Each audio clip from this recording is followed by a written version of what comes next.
Daming big bike. Sarap. Sana oil.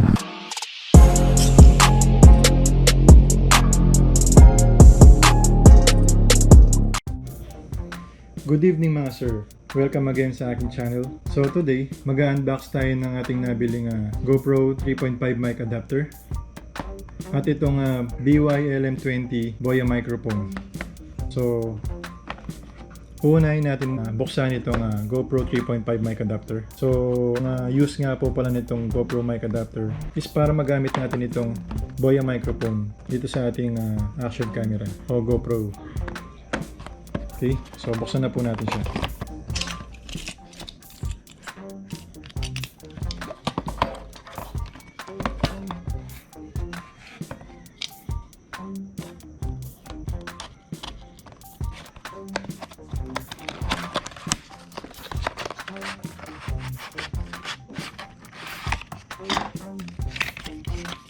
So heto siya mga sir. So ang naman ng box is actually ito lang. So ito yung ating GoPro mic adapter. So napakasimple ng packaging. So ito po yung ating GoPro mic adapter. Actually parang mas maliit siya sa ating ini-expect.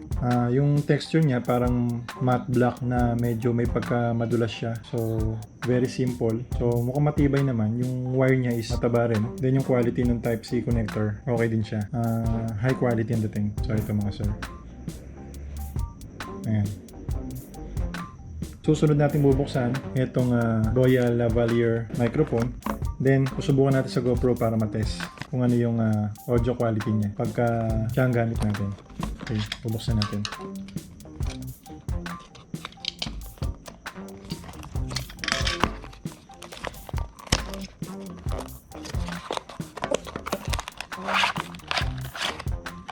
So ito mga sir, warranty card, Boya manual. Yung nakalagay dito is BY-LM20 lavalier microphone. So ito po yung laman ng ating box. So ito yung ating microphone.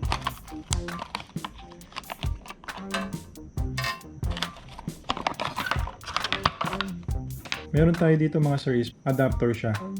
So sa mga previous model ng GoPro, ang gamit nila is mini USB. So para makabit mo tong o magamit mo tong Boya microphone, kailangan mong gamitin muna to sa ating mga previous model ng GoPro. So ito na po yung ating Boya microphone. So yung haba mga sir, medyo mahaba naman. I think nasa 1 meter siya. Then yung wire niya is medyo makapal. So I think maganda naman yung quality. Then meron siyang parang clip dito.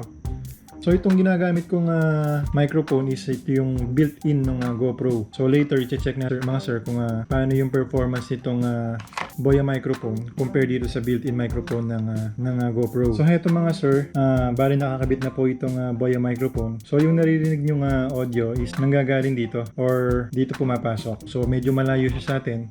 So nilalapit natin, tingnan natin kung ano yung sound quality niya. So heto mga sir, medyo nilapit natin sa ating bibig habang nagsasalita itong Boya microphone. So heto yung kanyang sound quality pag malapit sa ating bibig. So sa mga gustong malaman kung paano ba ang performance ni BY-LM20 pag nakakabit siya sa ating helmet while riding our motorcycle. So bukas susubukan natin mga sir kung paano ba mag-perform itong Boya LM20 pag nakakabit na siya sa ating helmet at gumagamit tayo ng motorsiklo. So susubukan natin from low speed to high speed kung paano ba ang performance niya. A few moments later. Good morning mga sir. So as promised yesterday, gagawa tayo ng video na test natin itong Boya microphone gamit itong ating helmet habang nakasakay tayo sa motorsiklo. So ito mga sir, time check 8:59 AM. So good morning. So itong naririnig nyo mga sir is currently nasa 20 kilometers per hour tayo ngayon. So hindi ko alam kung ano ang ano ang sound quality niya ngayon, kung may wind noise na ba o wala pa. So later susubukan natin siya at high speed para malaman natin kung ano ang sound output niya at high speed. Medyo mahirap nga na magsalita mga sir dito sa ating bagong helmet na Recon 2 kasi medyo makapal yung ano niya, paddings niya. So medyo ipit yung pisngi mo. So medyo naapektuhan ang ating pagsasalita. Then siya nga pala mga sir itong microphone natin. So pinwesto natin siya dito sa loob nung nung cheek pad ng helmet. So doon natin siya nilagay. Then nilagyan ko rin siya ng ng bulak. Then tinay ko yung bulak para hindi malaglag. So para to reduce wind noise. So ito mga sir, nasa 70 kilometers per hour tayo. So check natin later kung ano yung sound output niya. So ito yung 60 kilometers per hour sound output.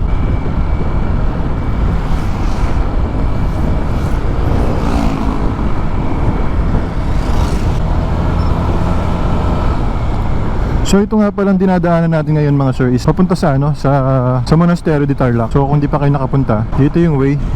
Traffic banda rito. Siguro ang daming papunta ngayon sa Monasterio.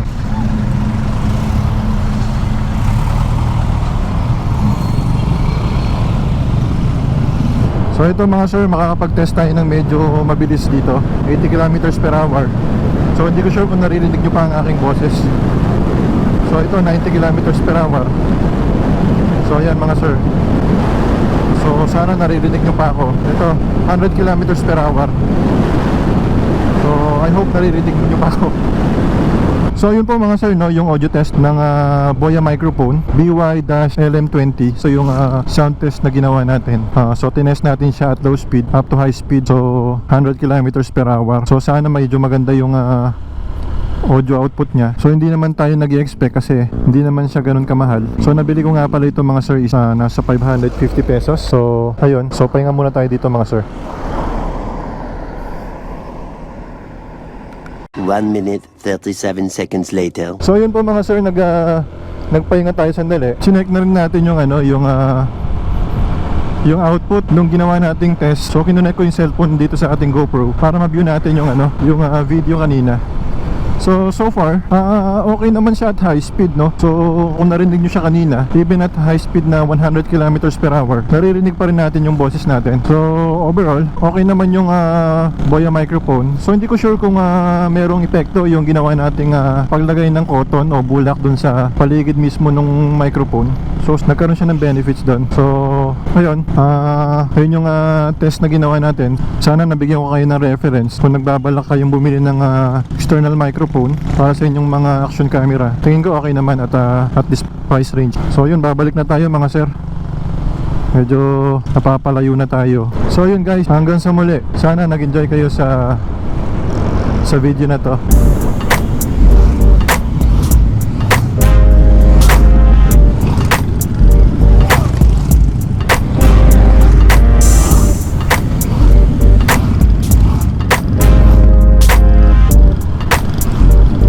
Daming big bike.